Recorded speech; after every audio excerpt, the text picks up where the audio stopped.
You are watching the After Hours Gaming League, cast by myself, Totalbiscuit.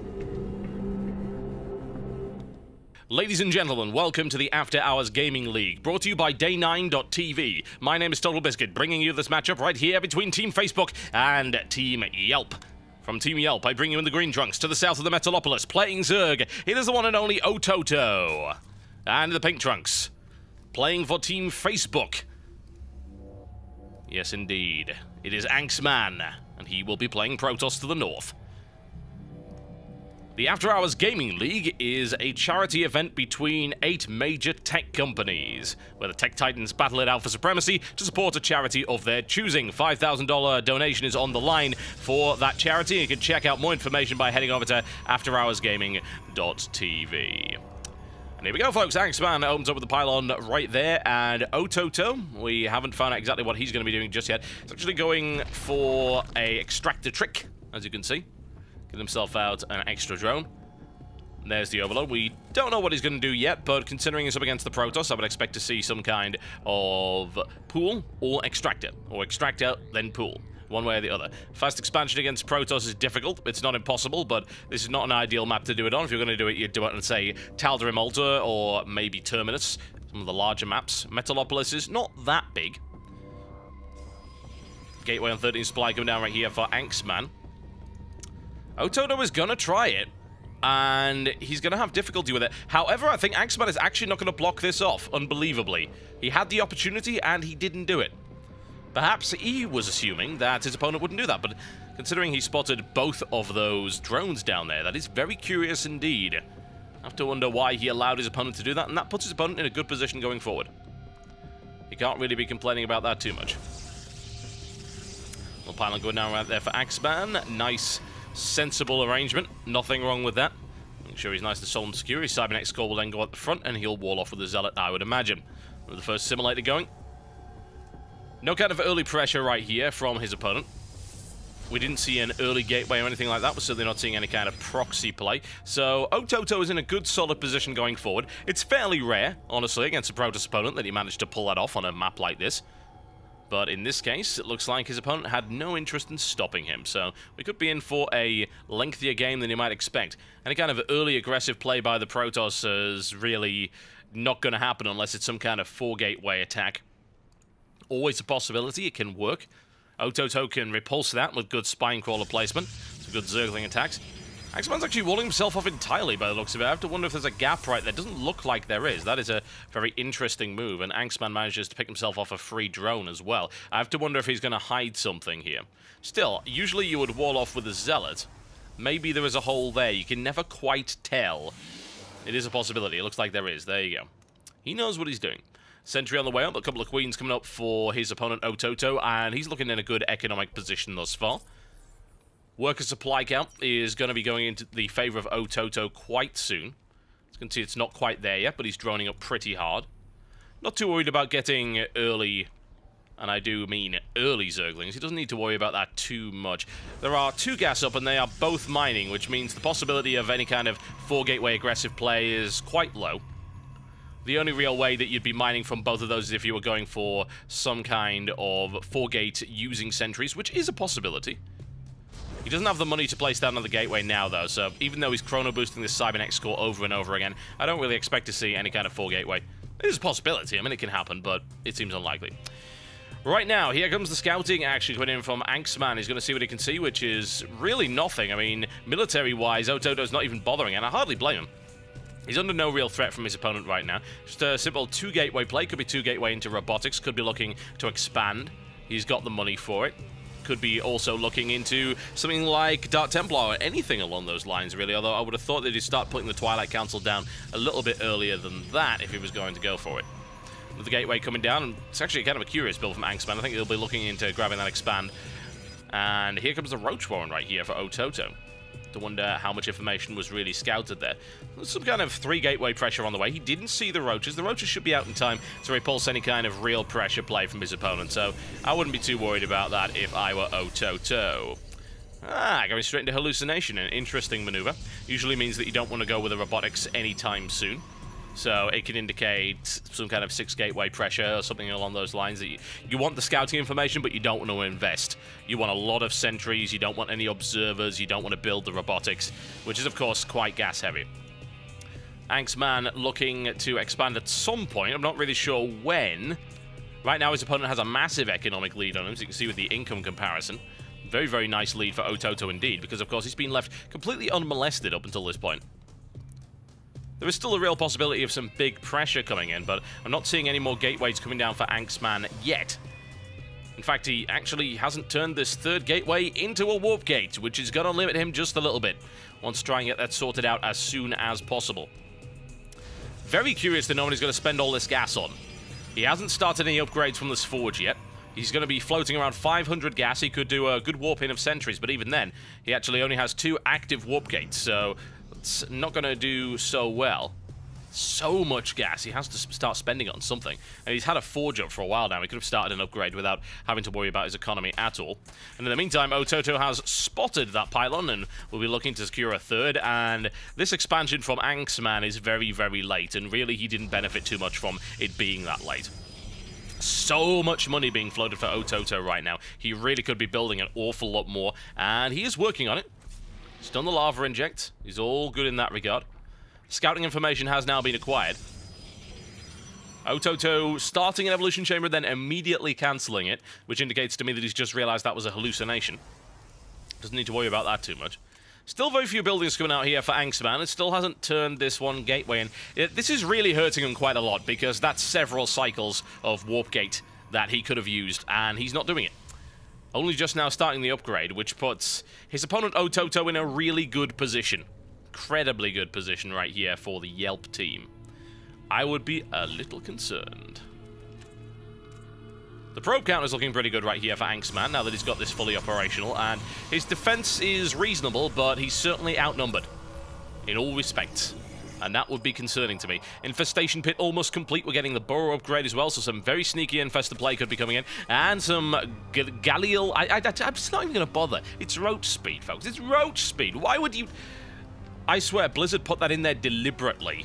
Deliberately! To annoy casters. There is no other purpose to that. Well, no real anti-air play from his opponent just yet, but hey, why would he need to? Ototo is confident that Anxman doesn't really have any planes. They are fake. They're made of paper. Now he's finally turned that into a warp gate. So he has 4 warp gates, and he's looking for a robotics facility at the back right here. And he'll have the gas to make a big play out of that. I would start getting Colossus out immediately, if I'm totally honest. I'd say maybe get some Immortals out, but he's going to have to be careful because Ototo does have a reasonable number of Banelings coming, as well as a lot of Zerglings on the field, so it is a little concerning. Anxman is... he's alright. I mean, he's going to be fairly difficult to attack, certainly from this front. This is going to be difficult to break down, but a good solid Baneling bust will annihilate it. He does have the +1 weapon upgrade, which is nice. That's something that he does have over his opponent. No infestation... well, no infestor play coming in yet, which is interesting. I have to wonder if he was going to go straight for Hive Tech. It's a possibility, certainly, but it seems like he might want to be thinking about playing a few infestors onto the field. Observer now finally on the way for Anxman, who is not so pleased with the hallucinations anymore. It's not enough for him. Now expanding to his 3rd. In the meantime, Ototo's already taken his, so there's nothing really to worry about there. Anxman knows about it. Here come the infestors, and there's that robotics bane. Incredibly passive game from both of our players so far. We can have a look at army supply count. We'll see that Ototo completely annihilates his opponent if he were to attack. Without, of course, some exceptional force field placement. 19 roaches can smash that force apart very easily. Especially with backup from infestors. A good fungal growth in the middle right there would absolutely annihilate him. And now taking a 4th. Ototo, once again, playing very, very passively. He's not too concerned. He's not worried. Why would he be? He's chilling on a very, very large advantage. And a famous, famous guinea pig lover once said, if you're ahead, get more ahead. Dark Shrine on the way up right here for Anxman, who could look to get a bit aggressive here. Eventually. That's an interesting wall-off right there by Anxman. It should do the job, at least. Stop any marauding Zerglings from getting in. There is only 1 Overseer on the field, so that could be problematic if his opponent decides to start deploying some Dark Templar. And he's in a position to do just that. He's got a good number of warp gates out. He's been saving a reasonable amount of gas. It's not quite where I'd want it to be, but he can certainly get a good few out of the warp in. He's actually got full mining there, so he really, really does want that gas, as you can see.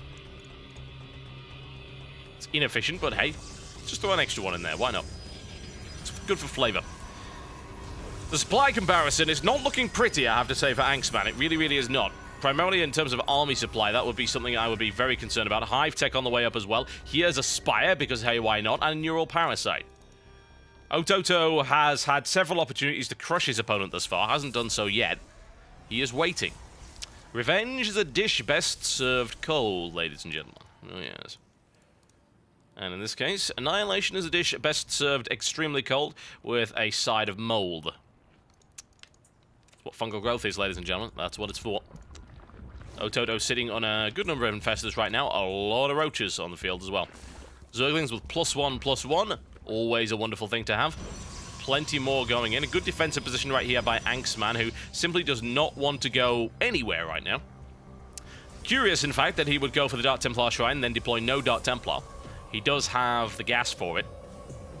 He could certainly do some damage, and here we go. A few DTs on the field, 4 in total. He could do some really good harassment right now. Bear in mind, this opponent only has a single Overseer. That is always a problem.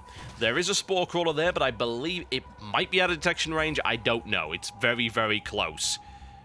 However, harassment can go on very easily here. Those DTs might even be able to blow up that hatchery. We'll find out. Angstman sees it. He knows where it is. He's now going to charge directly into the Spore Crawler, which is brave, I have to say. It's a very gutsy play, and we'll get all of his DTs killed, unless it's okay, he can pull out right. No, we're not going to do that. We're actually going to charge. Fair enough. They made a heroic sacrifice. What can I say? They made a heroic sacrifice. Well, that was an expensive mistake, and we can find out just how much. It's a lot of resources thrown away right there by Angstman, more than he has done so in the entire game. Broodlords on the way right here, and 11 Corruptors for Ototo. That's going to be great, considering that his opponent is 1, building Colossus, and 2, doesn't really have a particularly good answer to those Broodlords. Does he have Blink Stalker yet? No. Is he researching it? No. Again, that's kind of a problem. Warp Prism on the way for perhaps some Dark Templar harassment, but I'd still be very concerned about the fact that the army supply is 119 to 76. Not good. Ototo has been sitting on 4 fully functional mining bases and is now going for a 5th, as you can see. So this is not looking rosy right now for Angstman. Not at all. We'll have to see what he can do with this Warp Prism. He does have a lot of gateways available. There's a big warp in, and there is quite the death ball right there by Angstman. He does have good upgrades. I mean, he's got +2 weapon, and he does have +1 armor. That will certainly help him out quite a bit, especially since he's going to attack before this +2 Zerg melee upgrade comes in. However, those Colossus are going to be gunned down so incredibly fast, it's not even funny. In the meantime, you can see there's a Warp Prism deploying over here, trying to deal with this 5th base once the Warp in comes in. That could be dangerous. There's a 2nd Warp Prism coming in. 99 probes right here. 99 probes on 3 bases, as far as I'm aware, is actually too many. It's certainly a lot of supply being used, and since we're now getting towards supply cap, that's going to make a big difference in army supply size. As you can see, 117 to 90. Ototo is going to have the bigger army regardless, so this is really going to go down to how well Angstman deals with this. Looking to expand, take another base. Plenty of pylons going down. Take the gold, hey, why not? A 6th base right here for Ototo. Not a huge amount of anything done with that Warp Prism, as you can see. It's already been shut down and won't be going anywhere anytime soon. There is a 2nd Warp Prism. It's not deploying onto the field just yet, however. Angstman securing this base, following it up with a couple of Stargates as well. Gravitic Boosters coming in. An upgrade we seldom see. To be surprising, and there's an initial engagement right there, which went pretty well for Angstman, honestly. Not entirely certain what that was for, but... Oh, 3 Infestors! Yes, there you go. Nicely sniped off there by Angstman. And here comes the engagement. The question is, will he be able to force field off against his Banelings? I think he does. That was a very, very nice play there by Angstman, who is now starting to force his way into Ototo's army. Unfortunately, the Colossus just melted, and that's going to cause him a whole heap of problems. One Archon sniped off right there as well, and Ototo now has Broodlords on the field that have already done significant damage, and that Archon is not going to go anywhere in a hurry. There's the army supply count, folks, 92 to 49. It's not a pretty picture right here for Angstman, who's going to have to work a lot harder than that. In the meantime, I'm seeing if he's actually going in for any kind of warp prism play. He will try and deploy one. He can get the warp in, and they are actually DTs as well, and those Zerglings do not have any kind of overseer support, so this base might go down. Admittedly, Ototo will still have 5, so it's not a huge loss. I would imagine he'll probably just choose, well, not so much choose to sacrifice it, doesn't really have a choice in the matter. 12 more Corruptors on the way, because hey, why the hell not? He's actually going to have 24 Corruptors. This is going to be mass Broodlords coming in right now, and that is the kind of thing that his opponent definitely can't handle. Those couple of Void Rays will help. He's got 3 more on the way as well, so you never know, but really, that is a huge number of Broodlords, especially with support on the ground. That is going to be hard to deal with. Those DTs are actually going to take a second one right here. Queen's got stuck. Oh, so very close. 60 HP. 2 more swings would have done it. Spore Crawler's a wonderful thing, folks. 101 probes on the field, really limiting Anxman's army size right now, which is really not helping considering this stage of the game. In come the Broodlords, and there's a lot of Corruptors on the field as well. Ototo can easily smash his way through those Void Rays, and it's very smart that he decided not to just build those into Broodlords. He certainly had the money for it. He's floating 6,000 minerals right now. Quite the trust fund. Ototo continuing to smash his way through the base of Anxman, who really can't stop him, and that's going to be 3 bases to 5. Yes, it is. It was unfortunate. Anxman really needed to be sitting on this rich mineral field and actually get some great mining out of it. It's not going to happen right now, however. Army supply, 62 to 118, and loads of Broodlords coming in right now. That's an extra 7 to add to the 3 he already has on the field. Broodlords are difficult to deal with at the best of times. 10 of them with anti-air support. That is even harder. Very, very difficult indeed.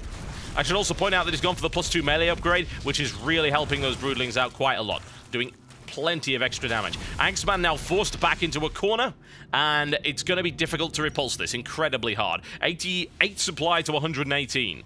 And now, of course, Ototo can simply disregard defensive line and acquire kills. Going for it. One Stargate might get shut down for the Void. Yes, it does. There you go. Nicely done. And Ototo will now be able to smash his way through there. Void Ray support is going to make no difference whatsoever. Blink Stalkers move in. However, they cannot get a good angle of fire on anything. The tech being ripped out from under Anxman, and there's not a lot he can do about it. Stalkers blink in to do good damage, but I think they're going to actually get shredded before that even makes a difference. As you can see, 7 Broodlords on the field, 6 more being deployed, and to be fair, he can afford it. He's floating 5,000 minerals. He can do whatever the hell he pleases. More Corruptors on the way. He might lose 1 Broodlord. He's got plenty of spares. He doesn't have to worry about that one little bit. Another Stargate shut down, and Anxman reeling from this assault.